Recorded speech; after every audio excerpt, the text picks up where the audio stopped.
সম্মানিত দিনী ভাই বোন, রাসূল সাল্লাল্লাহু আলাইহি সাল্লাম এভাবে বলেন।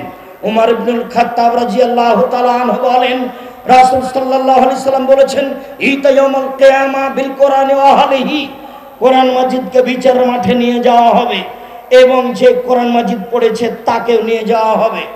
কোরআন মাজিদ এবং যে ব্যক্তি কোরআন মাজিদ পড়েছে সবাই বিচারের মাঠে উপস্থিত থাকবে। পরবর্তী কথা হচ্ছে তাকদমহু সূরাতুল বাকারা ও আলে ইমরান। এই সূরাগুলির মধ্যে সব আগে থাকবে সূরা বাকারা এবং সূরা আলে ইমরান। তুহাত জানে আন সাহেবেহি, দুই সূরাই যেই পাঠ করেছে, তেলাওয়াত করেছে, তার পক্ষে হয়ে আল্লাহর সাথে তুমুল তর্ক লাগিয়ে দিবে, একে আগে জান্নাতে দিতে হবে তারপরে কোনো কথা। উমামা বাহিরি রাদিয়াল্লাহু তাআলা আনহু বলেন, রাসূল সাল্লাল্লাহু আলাইহি সাল্লাম বলেছেন,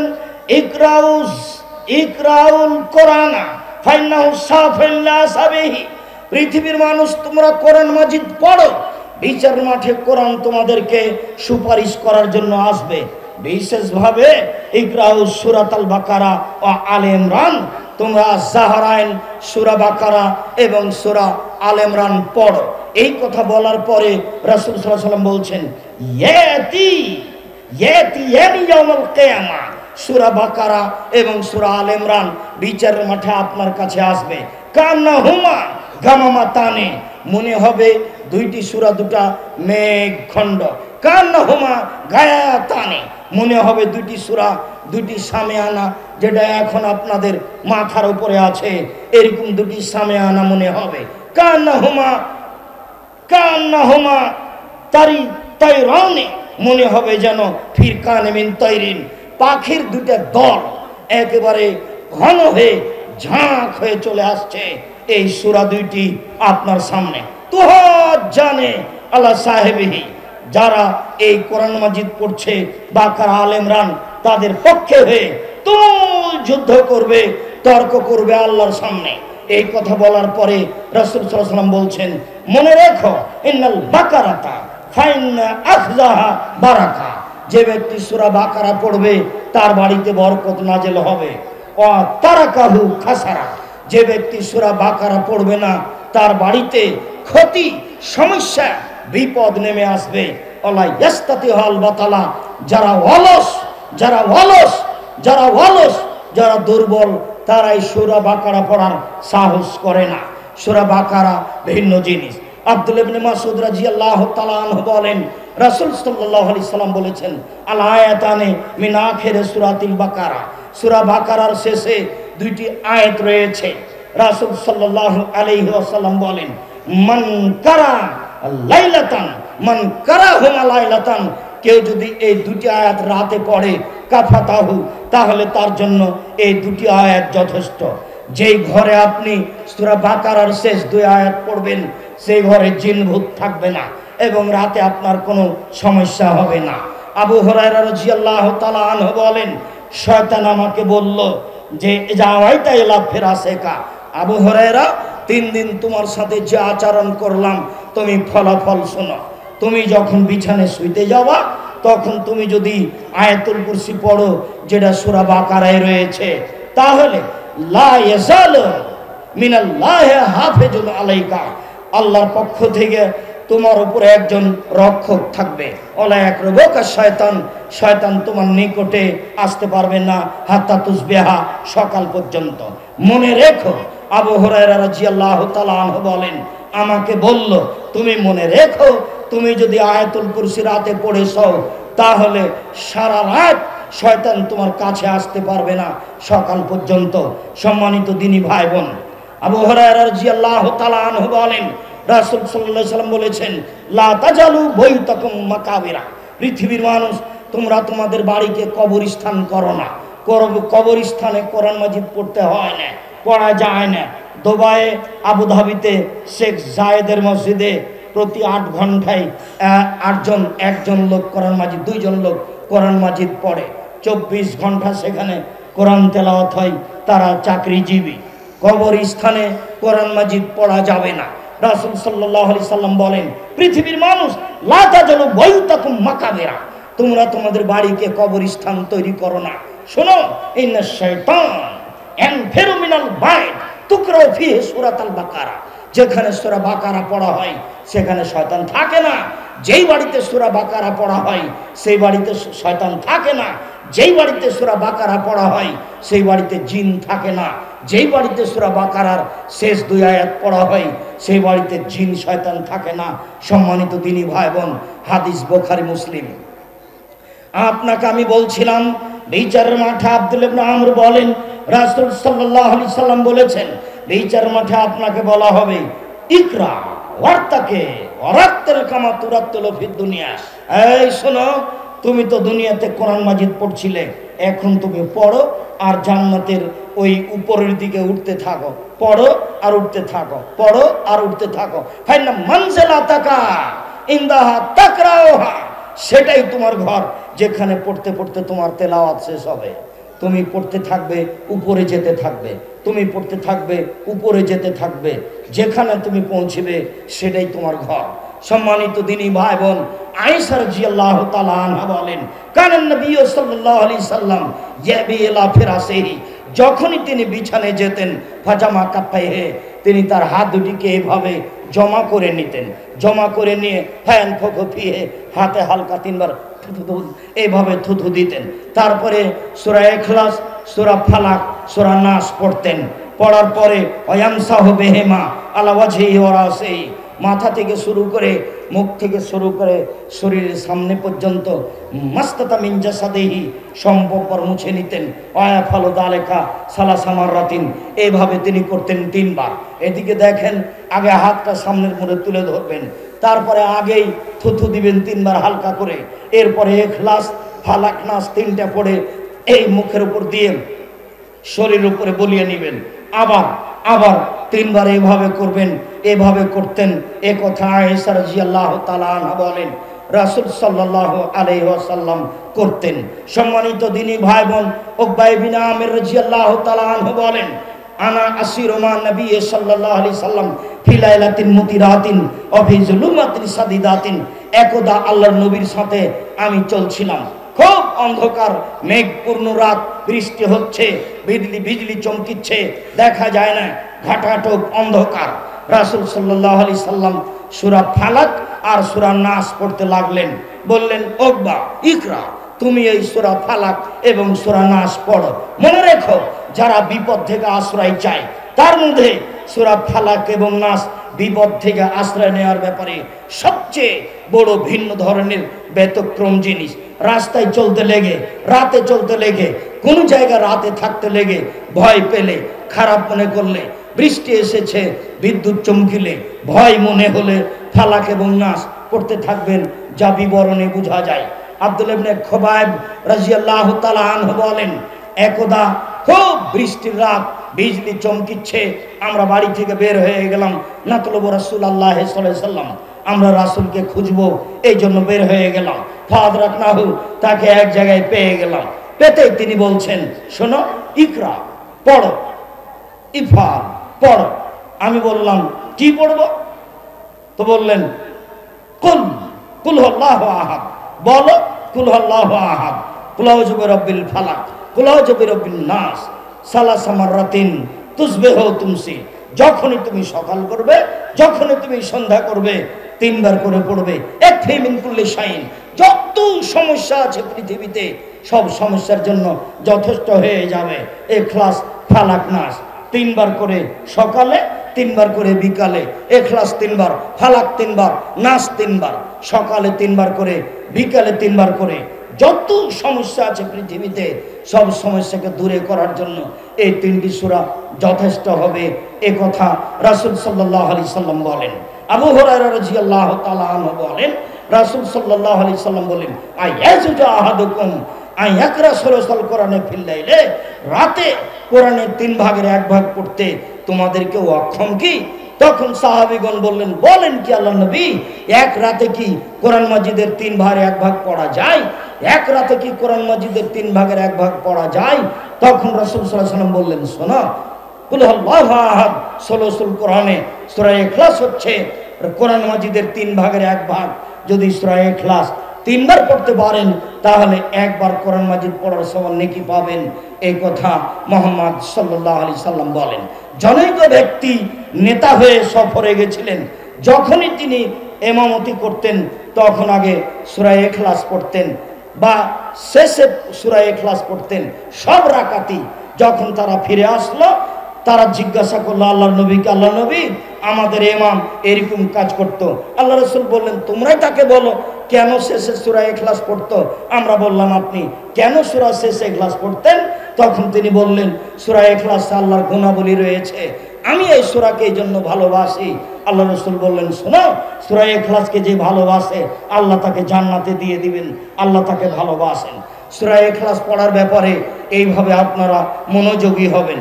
আব্দুল্লাহ ইবনে উমর রাদিয়াল্লাহু তাআলা আনহু বলেন রাসূল সাল্লাল্লাহু আলাইহি সাল্লাম বলেছেন লিকুল্লি হারফিন হাসানান, কোরআন মাজিদের প্রত্যেকটা অক্ষরে নেকি রয়েছে। ওয়াল হাসানাতু বিআশরি আমসালিহা, একটা মানে 10টা, একটা মানে 10টা, একটি অক্ষর পড়লে 10 নেকি হয়। আল্লাহ রাসূল বলছেন লাম আকুল আলিফ লাম মিম হারফুন, আমি বলি না আলিফ লাম মিম তিনটা মিলে একটি অক্ষর, আমি বলছি আলিফুন হারফুন ও লামুন হারফুন ও মিমুন হারফুন। আলিফ পড়লে 10 নেকি, লাম পড়লে 10 নেকি, মিম পড়লে 10 নেকি, এটাই হবে। কোরআন মাজিদ একটি ভিন্ন ধরনের গ্রন্থ, পৃথিবীতে এমন কোনো গ্রন্থ নেই আল্লাহ প্রদত্ত মানুষ রচিত যেটা পড়লে এরকম নেকি হতে পারে। ব্যতিক্রম আল্লাহর মুআজিজা যেটা আমাদের কাছে অবস্থান করছে সেটাই হচ্ছে কোরআন মাজিদ। সম্মানিত দ্বীনি ভাই বোন, আপনাকে আমি এই কোরআন মাজিদ পড়ার জন্য অনুরোধ জানাচ্ছি। ইবনে আব্বাস রাদিয়াল্লাহু তাআলা আনহু বলেন লাম ইয়ানাম রাসূলুল্লাহ সাল্লাল্লাহু আলাইহি সাল্লাম ফি লাইলাতিন হাত্তা ইয়াকরা আলিফ লাম তানজিল ওয়া সূরা তাবারাকাল্লাযী বিয়াদিহিল মুলক। আল্লাহর নবী আলিফ লাম তানজিল, সূরা সাজদা এবং সূরা মুলক না পড়ে তিনি ঘুমাতেন না, আগে পড়তেন তারপরে ঘুমাতেন। রাসূল সাল্লাল্লাহু আলাইহি সাল্লাম বলেন রাতে যে সূরা মুলক পড়বে তার কবরের শাস্তি হবে না। রাসূল সাল্লাল্লাহু আলাইহি সাল্লাম বলেন ইন্না ফিল কোরআনে সালাসুনা আয়াত, কোরআন মাজিদে একটি সূরা রয়েছে তাতে রয়েছে 30টি আয়াত। সেই সূরাটি হচ্ছে সূরাতুল মুলক। যে ব্যক্তি পড়বে শাফা লাহু ইয়াউমাল কিয়ামা, এই সূরা বিচারের মাঠে তার জন্য সুপারিশ করবে। হাত্তা গফিরা লাহু, করতে করতে যতক্ষণ পর্যন্ত না ক্ষমা হবে ততক্ষণ পর্যন্ত সূরা মুলক যাবে না। সূরা বাকারা, সূরা আলে ইমরান আপনার পক্ষে তর্ক করবে এই কথা ঠিক, তবে কতক্ষণ তর্ক করবে তা বলা হয়নি। সূরা মুলক যদি আপনি পড়েন 30টি আয়াত বিশিষ্ট, যতক্ষণ পর্যন্ত আপনার ক্ষমা না হবে ততক্ষণ পর্যন্ত সূরা মুলক আপনার কাছ থেকে যাবে না, এই কথা মুহাম্মদ সাল্লাল্লাহু আলাইহি সাল্লাম বলেন। সম্মানিত দ্বীনি ভাই বোন, আমি শেষের দিকে চলে এসে আপনাদেরকে আবারও জানাচ্ছি কোরআন মাজিদ পড়তে শিখি সহজেই। আজকে 1 ঘন্টায় যেটা কোরআন মাজিদ শিখছিলাম এটা তো একটা পরিস্থিতি মাত্র। 1 ঘন্টায় কোরআন মাজিদ পড়া শিখবো কেন? 1 মাসে, 3 মাসে, 6 মাসে শিখবই যে কোনো মূল্যে। বাংলা উচ্চারণ করে কোরআন মাজিদ পড়বো না, অক্ষর প্রতি 10 নেকি নিবই যে কোনো মূল্যে। সম্মানিত দ্বীনি ভাই বোন, কোরআন মাজিদকে সামাজিককরণ করতে চাচ্ছি, সবাই যেন কোরআন মাজিদ পড়ে। হিন্দু, মুসল, বৌদ্ধ, খ্রিস্টান সবার জন্য কোরআন এসেছে, সবাই মুসলমান হোক, সবাই কোরআন মাজিদ পড়ুক, সবাই অক্ষর প্রতি 10 নেকি করুক। লা ইলাহা ইল্লাল্লাহ না বললে অমুসলিম নেকি পাবে না। সে যেভাবেই হোক কোরআন মাজিদ পড়ুক। কোরআন মাজিদ এসেছে মানুষের জন্য, কোরআন মাজিদ এসেছে হিন্দু, মুসলমান, বৌদ্ধ, খ্রিস্টান সবার জন্য। কোরআন মাজিদ মানুষের জান্নাত পাওয়ার একটা বিশাল মাধ্যম। কোরআন মাজিদে মাত্র 4-5টা জিনিস উল্লেখ রয়েছে এই 30 পারা কোরআন মাজিদে, যা আপনাদের সামনে পেশ করলাম। সম্মানিত দ্বীনি ভাই বোন, বিপদ থেকে বাঁচার মাধ্যম কোরআন মাজিদ। সম্মানিত দ্বীনি ভাই বোন, শয়তান থেকে বাঁচার বড় মাধ্যম কোরআন মাজিদ। আপনার দুষ্ট শয়তান জিন থেকে বাঁচার বড় মাধ্যম কোরআন মাজিদ। মর্মে এই জামিয়া সালাফিয়া কোরআন শিক্ষার একটা বড় মাধ্যম, যা আপনারা গতকাল আসরের পর থেকে দেখছেন, আজ শেষ পর্যন্ত দেখবেন। সম্মানিত দ্বীনি ভাই বোন, আমি বারবার বলছি আমার বড় মনে সাধ এই জামিয়া সালাফিয়া দিয়ে এদেশের ছেলে মেয়েকে বাংলা, ইংরেজি, আরবি উন্নত মানের শিক্ষা দিয়ে জাতির অন্যায়ের বিরুদ্ধে লড়বো। মুখে কলমে মিডিয়ায় লড়বো ইনশাআল্লাহ। জীবন বাজি রেখে এই মিশন চালিয়ে যাচ্ছি। মর্মে সকল দ্বীনি ভাই বোনকে আমি অনুরোধ জানাচ্ছি, একটু খালি অন্তরে আল্লাহর কাছে মন খুলে বলবেন, আল্লাহ তুমি জামিয়া সালাফিকে কবুল করো। আল্লাহ তুমি বায়তুল হাম জামে মসজিদ কবুল করো। আল্লাহ তুমি নেবরাস ইসলামিক বিশ্ববিদ্যালয় কে কবুল করো এবং একটা নেবরাস ইসলামী মেডিকেলকে তুমি কবুল করো। যেটা পরিকল্পনা শুনলেন এটা আল্লাহ কবুল করলে সহজ, এগুলো নিয়ে আপনি কোনো সময় মাথা ব্যথা করবেন না। আমি আপনাকে যেই পরামর্শ দিচ্ছি সেই পরামর্শে চলবেন। আর একটু বলবেন যারা জামিয়া সালাফিয়া কাজ করে তারা যেন কোথায় কর্মে ত্রুটি না করে, পয়সা হারাম না খায় এবং ধোকা ফাঁকি না দেয়, আর যেন পয়সার ব্যাপারে প্রতারণা না দেয়। 10-এর পয়সা যদি কেউ মেরে খায় কোনো জায়গায় তাহলে সেখানে বরকত হবে না। জামিয়া সালাফের অনেক শাখা রয়েছে, গবেষণা বিভাগ রয়েছে, ইতেসাম বিভাগ রয়েছে, আর দাওয়া ইলাল্লাহ রয়েছে, এই প্রতিষ্ঠান রয়েছে, অনেক বিভাগ রয়েছে। যারা যেখানে দায়িত্ব পালন করছে তারা যেন সূক্ষ্মভাবে নিখুঁতভাবে 10-এর পয়সা মনে করে পরকালের ভয়ে পরকালের আশায় যেন তারা জিম্মেদারি পালন করতে পারে। আপনারা এই দোয়া করবেন। আমি তো এ আশা করে বলি জামিয়া সালাফিয়া গড়বে গড়বে ইনশাআল্লাহ। মানুষের কোনো খুব প্ররোচনা খারাপ পরিকল্পনা জামিয়া সালাফের কোনো স্থায়ী ক্ষতি করতে পারবে না। কেন? আমি 10-এর পয়সার ক্ষতি করি না, এটাই আমার সাহস। আমি আপনাকে প্রথমেই বলি একটু খালেস অন্তরে আল্লাহর কাছে দোয়া করার জন্য। এরপরে বলি নবীর চলেনি 10-এর পয়সা ছাড়া, আমাদেরও চলবে না 10-এর পয়সা ছাড়া। রাসূল সাল্লাল্লাহু আলাইহি সাল্লাম কোনো বিপদ দেখলেই সাহাবীগণকে থামিয়ে পয়সার কথা বলতেন, দানের কথা বলতেন। আমিও অন্য কাউকে কিছু না বলে আমি যখন নিজে আসি তখন আপনার সামনে দাঁড়াই, আপনাকে বলি আপনি আমার দিনী ভাই, আপনি আমার দিনী বোন, কোনো সময় মনটাকে ছোট করবেন না। আপনি যার যখন সম্ভব সে তখন দান দিয়ে যাবেন।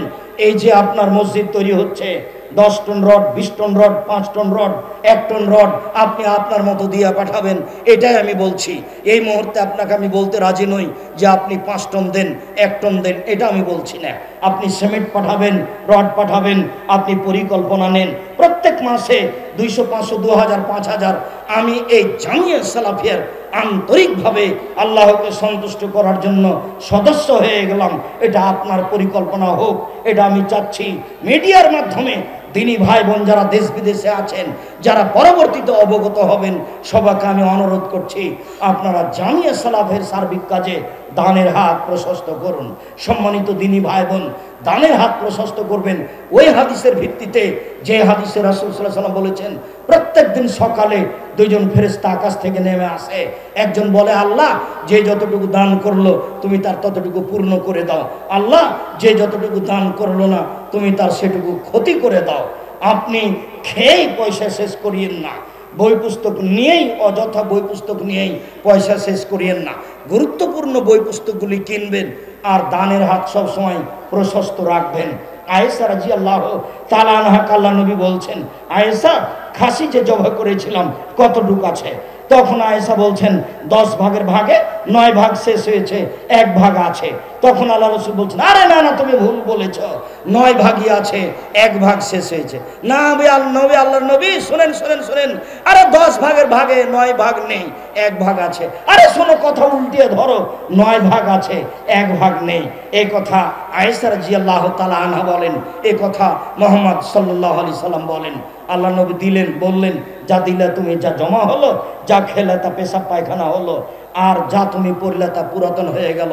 মর্মে সকল দিনী ভাই বোনকে আমি বৈঠকি দানে অংশগ্রহণ করার জন্য অনুরোধ জানাচ্ছি। আমাদের ছেলেরা আসছে, ছেলেরা তোমরা যাও বৈঠকি দানে আপনারা অংশগ্রহণ করেন, আমি আপনাদের সাথে সব সময় থাকি, এখনো আছে। এই ছেলেরা শোনো, এই বৈঠকি দানে যারা আপনারা স্টেজে আছেন সবাই অংশগ্রহণ করবেন। এই ছেলে তোমরা যারা সামনে আছো, সারাদিন বসে আছো, কি যে বলছো, খালি বাদাম খাচ্ছ, তোমরা এই দানে অংশগ্রহণ করো, কেউ খালি থাকতে পাবা না। এই শোনো, এরা যেন কেউ খালি না থাকে। এরা এখনই বের হয়ে টাকাটা কোথায় খেয়ে শেষ করবে, যেটুকু সম্ভব কেউ খালি থাকবেন না। 10 টাকা হোক কারো কাছ থেকে নিয়ে দিবেন, 200, 500, 2000, 5000 আপনি বৈঠকি দানে অংশগ্রহণ করেন। আপনি আমার দিনী ভাই, আপনি আমার দিনী বোন, আপনার প্রাণের প্রতিষ্ঠান জামিয়া সালাফিয়া, আপনার অন্তরের প্রতিষ্ঠান জামিয়া সালাফিয়া, আপনার ভালোবাসার প্রতিষ্ঠান জামিয়া সালাফিয়া। সম্মানিত দিনী ভাই বোন, আমি সকলকেই বৈঠকি দানে অংশগ্রহণ করার অনুরোধ জানিয়ে বলছি, আল্লাহ যে যতটুকু দান করলো তুমি তার ততটুকু পূর্ণ করে দাও। আল্লাহ যে যতটুকু দান করলো তুমি তার ততটুকু পূর্ণ করে দাও। দান মানুষের কবরের শাস্তিকে বন্ধ করে দেয়, দান মানুষের পাপকে মিটিয়ে দেয়, পানি যেমন আগুনকে নিভিয়ে দেয়, দান আল্লাহর রাগকে মিটিয়ে দেয়। দান হচ্ছে দলিল। সম্মানিত দিনী ভাই বোন, কেউ খালি থাকবেন না। নিজের কাছে টাকা না থাকলে আর একজনের কাছে 10টা 50টা টাকা নিয়ে অংশগ্রহণ করবেন। বৈঠকি দানে আমি আপনাদের সাথে থাকি সব সময়। মর্মে দিনী ভাই বোনকে যারা আশেপাশে দাঁড়িয়ে আছেন তাদেরকে অনুরোধ জানাচ্ছি, আপনারা আমাদের এই ছেলেদেরকে কেউ খালি হাতে ফিরিয়ে দিবেন না। যার যতটুকু সম্ভব সেই ততটুকু দান করবেন। আমি আপনাদের জন্য বলি, যা রাসূল সাল্লাল্লাহু আলাইহি ওয়াসাল্লাম বলতেন, আল্লাহুম্মা সাল্লি আলাইহি আল্লাহুম্মা বারিক আলাইহি বারাকাল্লাহু ফি আহলিকা মালিকা। মাঠ ভর্তি মানুষ, হাজার লাখ মানুষের উপস্থিতি, আপনারা এই খোলা মনে আল্লাহকে সন্তুষ্ট করার জন্য দান করলে আপনি ফলাফল ভোগ করবেন। আপনাদের জামিয়া সালাফিয়া সহজেই কাজগুলি গড়ে উঠবে। জামিয়া সালাফের এটা আপনাদের জন্য সহজ হবে, যারা কাজ করছে তাদের জন্য সহজ হবে। সম্মানিত দিনী ভাই বোন, সকলকে আমি জামিয়া সালাফিয়ার দানের হাত প্রশস্ত করার অনুরোধ জানিয়ে আন্তরিকভাবে আপনাদের জন্য আল্লাহর উপরে দোয়া করে আলোচনার শেষে চলে আসলাম। আল্লাহ, আমার দিনী ভাই বোন যারা দান করছে, তুমি তাদের অর্থ সম্পদে বরকত দান করো, তুমি তাদের ব্যবসা বাণিজ্যে বরকত দান করো, তুমি তাদের অর্থ সম্পদ ব্যবসা বাণিজ্যে নিরাপত্তা দান করো। আল্লাহুম্মা সাল্লি আলাইহি আল্লাহুম্মা বারিক আলাইহি। আল্লাহ, আমাদের যারা মারা গেছে তুমি তাদের কবরের শাস্তি মাফ করো। আল্লাহ, আমরা যারা অসুস্থ তুমি তাদের আরোগ্য দান করো। আল্লাহ, আমরা যারা বেঁচে আছি তুমি তাদেরকে তোমার রাসূলের পদ্ধতি অনুযায়ী চলার তৌফিক দান করো। আপনারা আগে উঠে যায়েন না, আমাদের ছেলেদেরকে আপনাদের পাশ পর্যন্ত যেতে দেন। এমনিতেই পরিবেশ নষ্ট করেন কেন? এটা তো 2-1 মিনিটের ব্যাপার, ধৈর্যের তো পরিচয় দিতে হবে। আর এটা তো জামিয়া সালাফের সালাফি কনফারেন্স, এটা আপনাদের অবগতিত রয়েছে। মর্মে আমি আপনাদের আন্তরিকভাবে শুকরিয়া আদায় করি। বিভিন্ন এলাকা থেকে, বাহির থেকে, ইন্ডিয়া থেকে যারা যেখান থেকে এসেছেন আমি সবার শুকরিয়া আদায় করি। আল্লাহ আপনাদেরকে জাযায়ে খায়ের দান করুন। আমার দিনী ভাই দেশ বিদেশ থেকে যারা দিন প্রচারের জন্য বক্তব্য দেওয়ার জন্য এসেছেন আমি তাদের শুকরিয়া আদায় করি। জাযাকুমুল্লাহ খায়ের। যারা গ্রামবাসী হাঁটাবো বীর হাঁটাবো যেভাবেই হোক প্রতিষ্ঠানকে সহযোগিতা করে থাকেন, পরামর্শ দিয়ে থাকেন, তাদের জন্য দোয়া করি। আল্লাহ, তুমি তাদের জাযায়ে খায়ের দান করো। হাঁটাবো বীর হাঁটাবো যারা মারা গেছে তুমি তাদের কবরের শাস্তি মাফ করো। বিশেষভাবে আব্দুল অদু মারা গেছেন, তার ছেলে তার নামে এই জমিগুলো বিক্রি মূল্য দিয়েছেন, যা ছিল সহজ, তুমি তার কবরের শাস্তি মাফ করো। আর যারা দেওয়ার অপেক্ষায় আছেন আল্লাহ তুমি তাদের অন্তরকে প্রশস্ত করো। বিশেষভাবে তার ভাই মধুও জমি দিয়েছেন, আল্লাহ তুমি তার অন্তরকে প্রশস্ত করো, সার্বিক কাজে যেন সহযোগিতা করতে পারেন।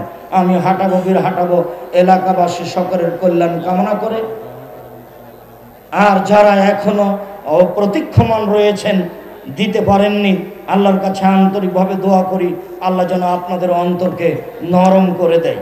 সহজে যেন আপনি জামিয়া সালাফের উপরে ভালোবাসা পোষণ করে আপনার জমি দিতে পারেন। আপনার জন্য, আপনার পিতামাতার জন্য আমরা আন্তরিকভাবে দোয়া করি। আল্লাহ আপনাদের কবুল করুক, আল্লাহুম্মা আমিন। আল্লাহ তুমি আমাদের কবুল করো, আল্লাহুম্মা আমিন। তোমার দরবারে এই জোরালো দাবি দেওয়া দোয়া রেখে আজকের আলোচনা এখানে শেষ করলাম। সুবহানাকাল্লাহুম্মা ওয়া বিহামদিকা আশহাদু আল্লা ইলাহা ইল্লা আনতা আস্তাগফিরুকা ওয়া আতুবু ইলাইক। আসসালামু আলাইকুম ওয়া রাহমাতুল্লাহ।